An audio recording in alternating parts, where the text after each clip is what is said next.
पैशासाठी उद्धव साहेबांना कधीच सोडणार नाही. आता काय केलं गद्दारा?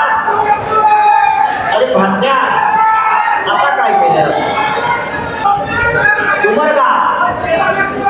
उमरगाच्या 100 शिवसैनिकांनी सांगितलं उद्धव साहेब, उमरगाच्या 100 शिवसैनिकांनी पत्रक काढलं आणि त्यांनी सांगितलंय की आमच्या 100 जणांच्या किंड्या विकतो आणि तुला पैसे देतो.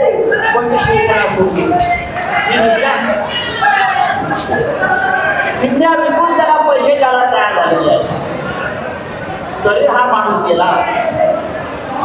सर्व काही मिळालं, आमदार केलं, खासदार केलं, ठाकरे कुटुंबाचं प्रेम मिळालं, शिवसैनिकांचं प्रेम मिळालं आणि तू जो खासदार झालास तो काय तुझ्या स्वतःच्या ताकदीवर आणि हिंदूवर झाला नाहीस.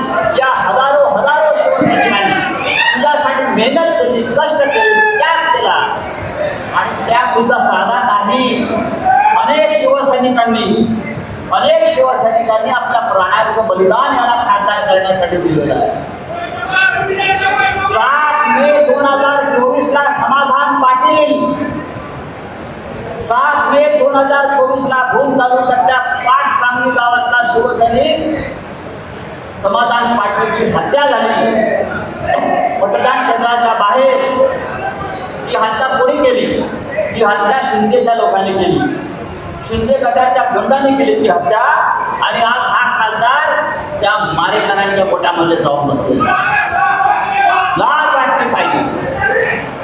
ज्याने तुझ्यासाठी प्राणांत त्याला विचारलंस, त्याचा आत्म्याला विचारलेस की तू माझ्यासाठी प्राणाचं बलिदान केलंय, तुझी हत्या झाली, मी पक्ष सोडू का? त्याच्या आत्म्याला विचारलंस? नाही. मारेकरांच्या बोटात सामील झाला. असा हा सोगाड्या, याला आता धाराशिवच्या रस्त्यावर फिरू देऊ नका.